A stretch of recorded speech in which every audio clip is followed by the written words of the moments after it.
Hey everyone, and welcome back to Cupid. I know this series isn't getting the love I wish it would, but I'm still going to push through for the one person or two people watching. In the last episode, things took a turn for the dark as the little girl, the pianist, she killed herself. We found out Rosa, the Rose Girl, is a witch, and she's going after our vampire-looking guy. I forget his name. I remember it was something I couldn't pronounce, so I just called him by his first few letters. Well, let's continue.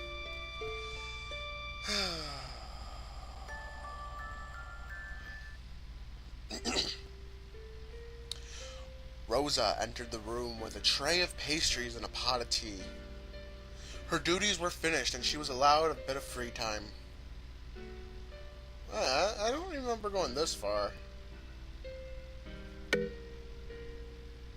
Oh yeah, I remember now. I remember.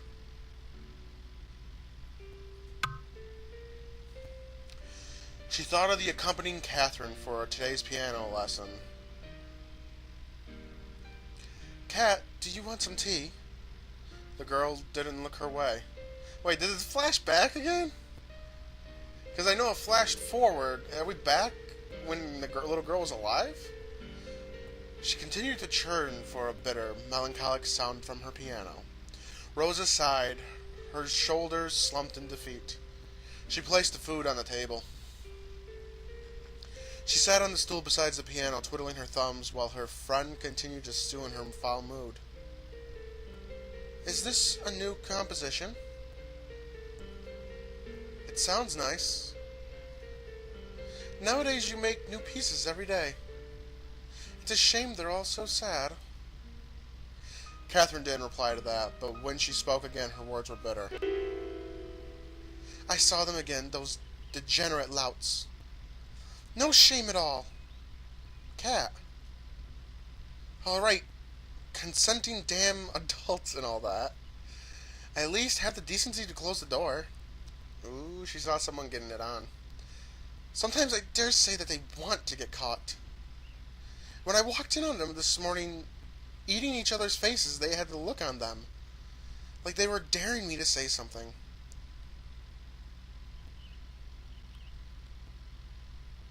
French for what? Do they want my applause? Very nice technique, Sire. I very much like the way you swap your spit with my sister. Great. Why did she kill herself? She's funny. Très magnifique. And even has the gall to speak to me? Be a dear and put them on the table, Catherine, he even said. Like I'm a soft-headed giggle mud of a maid. He wanted me to get annoyed, I just know it. Well, face chérie I am. I wish that French wasn't so often because I took Spanish in school, and granted, I do know a little French because I know a little of almost every language, but I don't know it that well. Catherine turned to the tea and pastry, stuffing the buttered bread into her mouth. Easy there. These damn things. These damn delicious things. She said the last part angrily, as if she blamed her troubles on the food's relish. Rosa giggled in spite of herself. Catherine wiped her mouth in mock anger. What are you laughing at, wench?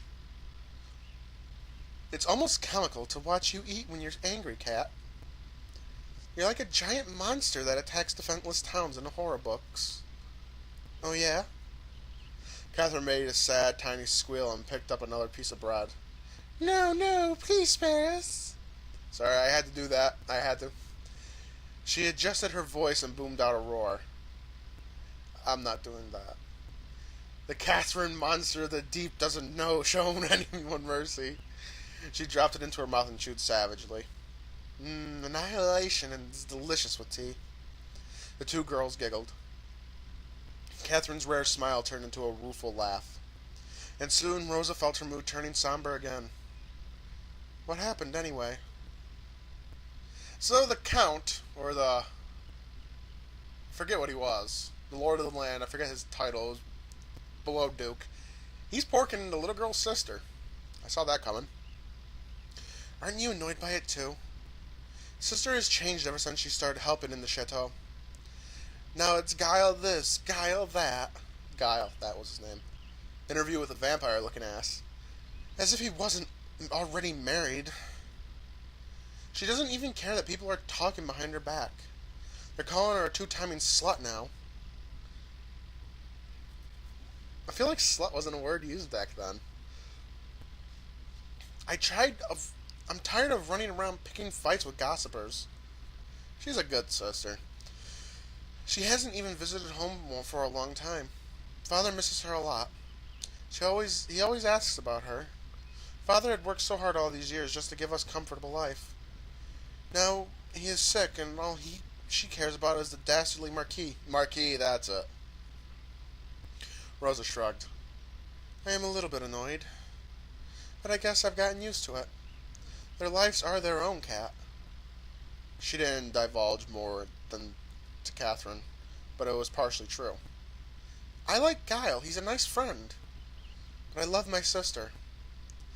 If they want to stay together, then why not fix this and have at it? But it irritates me to my damn snatch is the way they are with each other. Okay? I don't think they called it a snatch back then either. The French had a special word for that. So do the Australians and the British. We don't use it in America that often. Though I have said it many times on the channel playing Pokemon, Catherine recently found the use of expletives endearing in her speech. Rosa hoped it was a phase. They're fucking miserable. Any halfwit can see that. Yes. I've told Emily time and time again to smarten up. She's hurting a lot of people, including herself. But it's if she would listen to her 16-year-old brat of a sister, Even Guile is depressed, I can tell. Remember when he used to come and visit us here to have tea? Or when he used to have picnics in the afternoon? Who would run around chasing rodents in the garden? You ran around. We just watched you get dirty, actually. That is very true, you nithead. But back then, it used to be fun visiting the chateau. Nowadays, we barely even see him. He just stays in his bureau. Okay. All day brooding. It is something adults subject themselves to, like a torture ritual. I don't understand why two people who are clearly unhappy keep at it. Rosa did understand.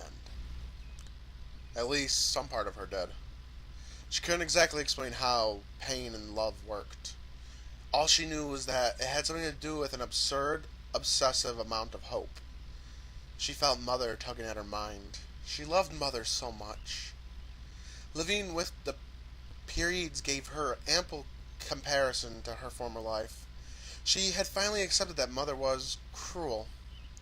And yet Mother still gave her love and kept her from wanting. Was that crazy? Perhaps it was the only love she needed. Perhaps it was what she deserved. Rosa shook her thoughts from her mind and just shrugged. I know you were worried about your sister, Cat, but they figured it out. Humans learn.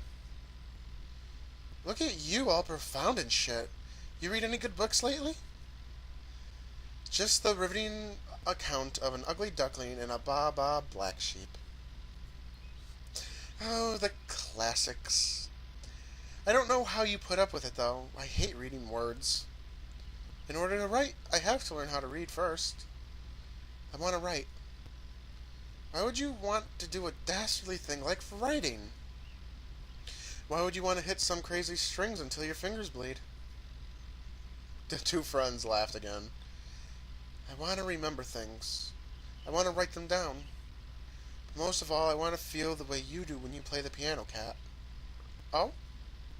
The way you look when you play, you are passion and bliss in musical form. It feels like love, like magic. You inspire me to do something fulfilling and grand. Well, I'm sure you will. Hey, why not write a play one day?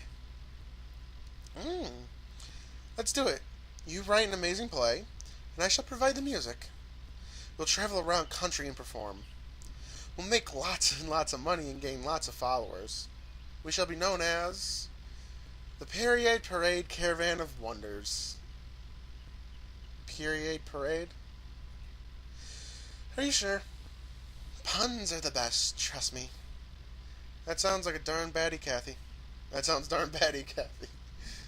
Ugh. From this day forward, nobody is allowed to call me Kathy ever again. The sounds of a knock interrupt their giggles. Catherine, it's me. I need to discuss something important with you. Frustrated, Catherine pouted at the sound of her sister's voice.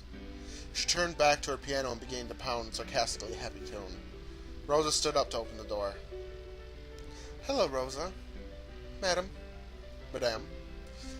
She had seen a little of the old Parade sister recently at Parade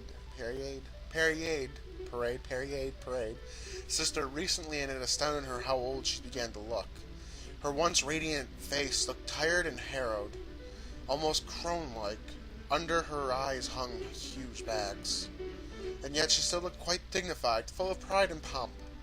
There was an extra rouge on her skin, and her demeanor was elegant. If it was pride her only source of nourishment these days... Do you mind giving Catherine and me a moment of privacy? Rosa gave a small bow. Of course not, madame. Rosa gathered her nursery books and squeezed Catherine's shoulder before stepping out of the room. Rosa entered a quiet room of the library. She was about to approach the table when she noticed Guile already occupying a seat. He was writing something in a book, somewhat immersed in activity. Rosa stopped dead in her tracks.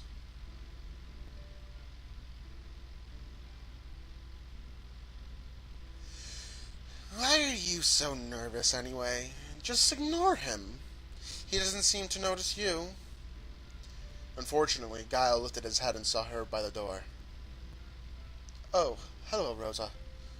Rosa took a step back. Maybe it was the best to walk away as if this were a mistake. But wouldn't that be rude? He had already seen her after all. But she had never been alone with him. It was just so awkward. Well, why not just go in, and it was going to be fine. They had conversed normally before. Yet, this was because Catherine had been around to disperse her awkwardness. Now I look like an idiot. Guile watches her pace in front of the door in amusement. Rosa decided to go in. She had already embarrassed herself enough anyway. There was a little left to lose. Besides, there was nowhere else to go in this big house. She had already gotten lost in the hallways, much to the annoyance of the maitre d'. The library was her favorite place. If she stayed quietly in one corner, Rosa was sure she wouldn't bother each other. She could see at the farthest corner of the table and opened her book. Oh no, he's actually standing up, walking over. No, you horrible man, just sit over there while I sit over here. But Guile was already beside her, peeking at what she was reading. A cold sweat spread on her scalp. Rosa, that book. Rosa began to chatter nervously. I know it's a children's book, sire. I'm teaching myself to read. I know most commoners don't really bother, but I want to learn. So please don't laugh or mock me. Guile pointed to the book. It's upside down. Shit. Rosa stared at it. The ducks in the picture had their feet in the air. Rosa squirmed, feeling the heat on her cheeks. She couldn't think anything more embarrassing. I'm sorry. Guile's face lost its cheer. What do you need my forgiveness for? Rosa looked up at Guile. His eyes lacked the gentle glint they usually had. It was such a subtle change. Something felt rather than observed. She thought he would reprimand her further. His face certainly looked like it. Instead, he sat down beside Rosa, drumming his fingers on his cheek while he watched her wordlessly. Well, weren't you going to read? What was wrong with him today? He didn't seem like himself. Had he eaten something bad? The aura he exuded was not his usual friendly warmth. Yes, it wasn't particularly wicked. The look on his face just read slightly and eternally miffed. Rosa turned the book upside right and read the words out loud. Once, That is the U with the short sound. It's pronounced like this. Guile made the sound, his face still in his lazy stare. Rosa nodded and continued. Her nerves were frazzled, but she was actually at ease in his presence. She felt like a child being taught by her parent. The parent was strict but caring, and the child was jumpy but eager to learn and please. Most of all, he would not hurt her for her mistakes. Rosa was almost sure. There lived, the past tense of live. Why do we change it? It's a rule of grammar that... Grammar? Guile narrowed his eyes at her. Do you even know your alphabet? Rosa shook her head.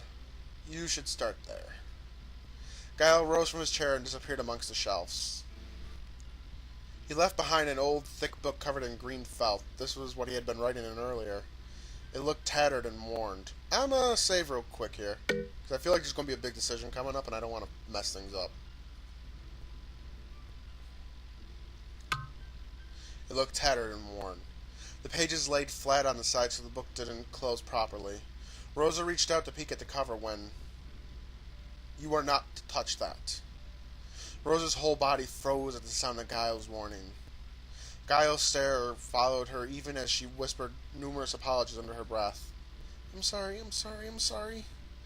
Guile just rolled his eyes. You are always seeking forgiveness for everything. Am I?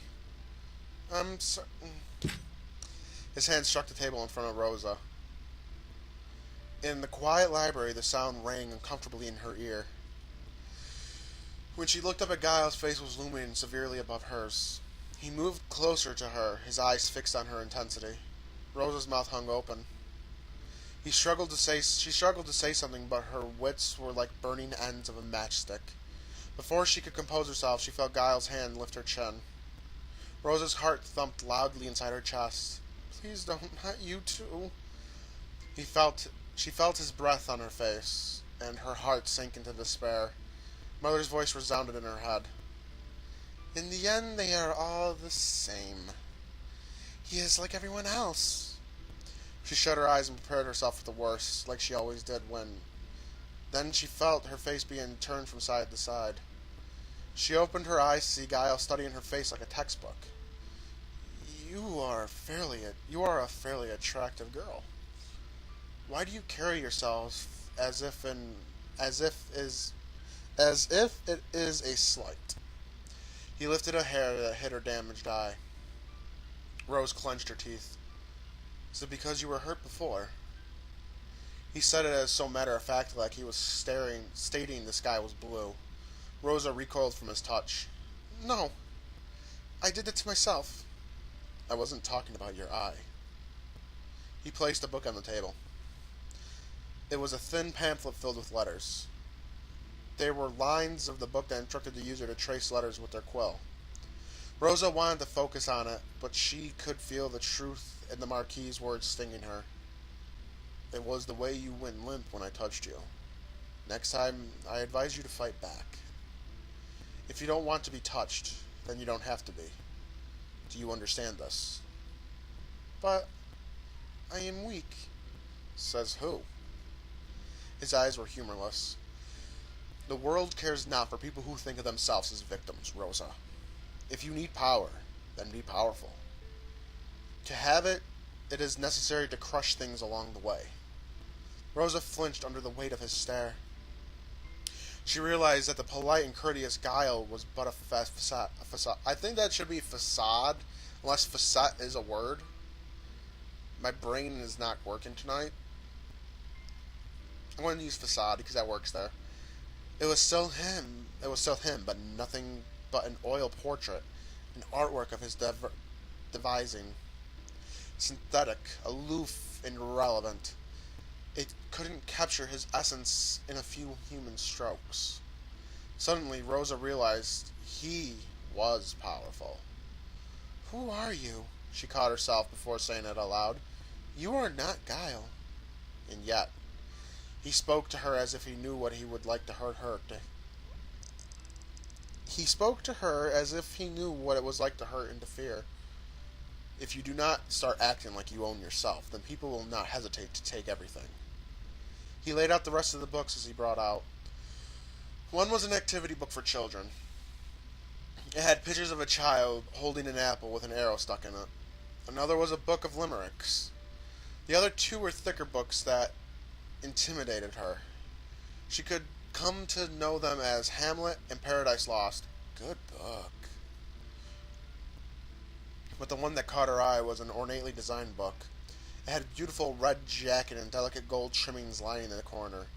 The gods and goddesses of Roman mythology. This would be her favorite book, her treasure, and she knew it like love at first sight. These books are yours. Take them with you. Read the thin ones first, and gradually build your vocabulary with the thicker ones. Rosa ran her hands over the skin of the red book. She opened the cover gingerly, as if carefully unwrapping a present. Thank you. No thanks needed. I simply showed you some books from a portion of the library you were unaware of. You're still so generous, even if you are like this. Like what? That. What? Somewhat irritable. Guile didn't reply, leaving an awkward silence lingering between them. Then he gave a giant laugh that made Rosa jump out of her skin. I do look damn irritable, don't I? Why? Is it because of Emily? Gile's eyes drifted away. No. I've always been. You just pointed it out. But you are not usually like this, especially with Catherine and the townspeople. I find it easy to adapt to people, especially to ones I like. Guile looked at Rosa as if he had become aware of her presence. Makes me wonder why I'm so stern with you. I'm sorry. Rosa shook her head. I somehow prefer this side of you. Guile cocked his head to the side. He brought out the green book that Rosa noticed earlier.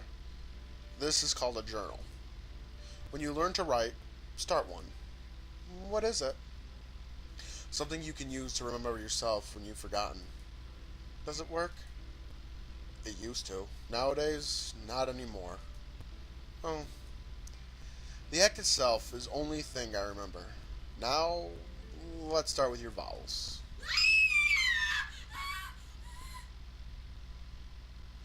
A scream pierced the halls of the chateau. It was Catherine. Guile sprinted to the door with Rosa not far behind. Back in the piano room, Catherine took a shaky step towards her sister. She wasn't moving at all. Blood dotted the ivory keys. I didn't. It was an accident. Emily? She was overcome with the urge to approach her sister and shake her awake. Make sure she was okay, but it was a nasty fall. Emily? Catherine saw the way her sister's head snapped back as it collided with the sharp corner of the piano. Ooh, she's dead. She watched all like a series of photographs in her head.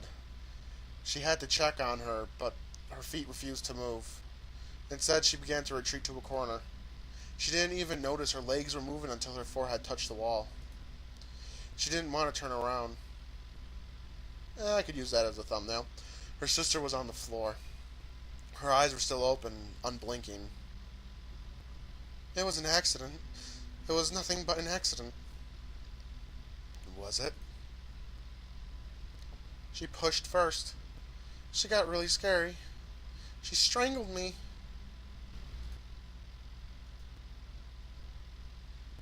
What? That's absurd. Are you sure? Would she do that? I don't know. I think she did. Catherine touched her throat. It felt fine. That fuck, I can't say that last name. Emily, is it? She really believes just because the Marquis took her in that he's interested in her. Well, she's obsessed with the master. The apple doesn't fall far from the tree. Wasn't her mother a bit, not right in the head? It probably runs in the family. Emily had looked mad. Her eyes had burned with malice for her as she closed her fingers around Catherine's neck, but she couldn't remember if it had really happened. Sister was always kind to her. She would never hurt her, even when they got into fights. Sister loved her. Am I turning mad? I have the blood of a mad woman. Am I going to end up like her? I I only told her the truth. Kyle doesn't care for her. And she doesn't even care for him that much, either. It was just all chaff, their relationship. No sense trying to make everyone else miserable, too. But she called me a jealous and a cunt. See, that's the word. That's the word. She had never called me a cunt. She said that they've decided to send me away. My lesson sent home. The piano replaced. It was for my own good, she said. I don't have to travel here all the time. I can concentrate on my other endeavors. I can make new friends. But I know she just doesn't want me near the chateau or Guile. She hates it when I catch her with him. Perhaps this morning was the last straw. She hates it, but she smirks at me when I see them. She basks in it. I think I might hate her. Catherine's thought ran through her head like a storm. They poured out of her aimlessly. I wondered if the piano was broken. Am I going to pay for it? What will become of us without Sister's wages? What's Father's medicine? What of my dreams? Sister can't be dead. Sister can't be dead. Catherine brought her fingers to her lips and nibbled on her thumb. She didn't notice this, but her mind was preoccupied. She was in the corner of the wall, biting her fingers. It was a tiny comfort in a rapidly collapsing world. Guile opened the door and found Emily lying on the floor. An ugly gash broke in the skin of her forehead. Facing the wall was Catherine, shivering like a leaf, viciously devouring one of her fingertips. He approached her cautiously. Catherine. Rosa was out of breath, but still able to let out a gasp at the scene. Emily's lifeless eyes stared up at nothing while Catherine pressed herself into a corner. What had happened after she had left? Rosa, will you call for help, please? See that someone checks on Emily.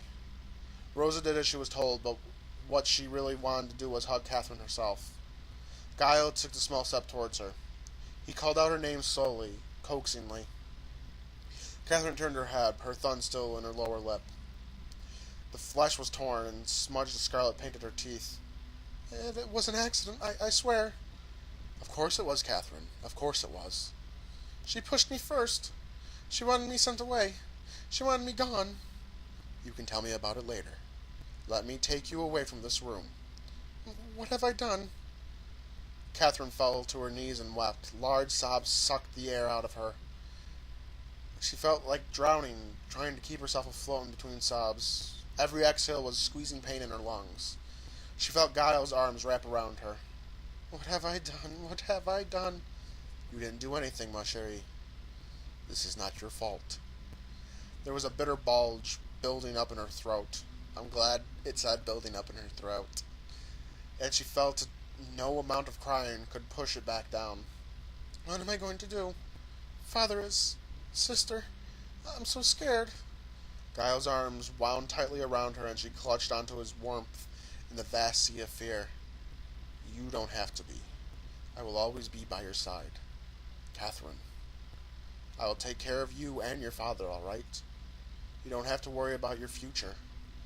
Her tears soaked his shirt through, but squeezing her in his chest felt less painful.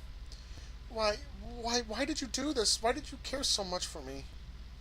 Giles' brows furrowed as if confused that she even asked. I just do. It was boldly stated fact. It was painfully obvious, as if Catherine was a fool for not knowing it. It made Catherine's heart expand in her ribs. When she looked back, she would recall this moment as she fell in love with him. The look in his eyes was reassuring and strong. She wasn't alone. She was going to be all right. Let's get you away from here.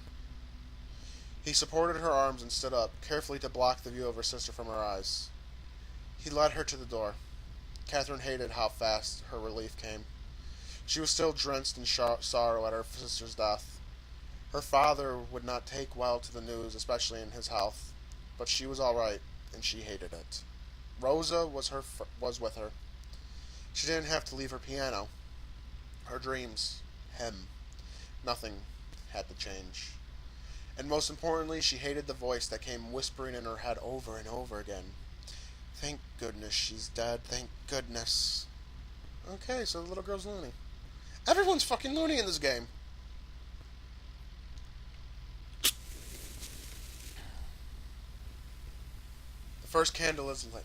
This candle is storage. I'm going to wrap it up here. This has been a normal length episode, and a lot happened in it.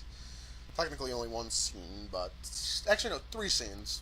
Emily's death, the opening, and the scene in the library with Guile. Ooh, I wonder where this is going.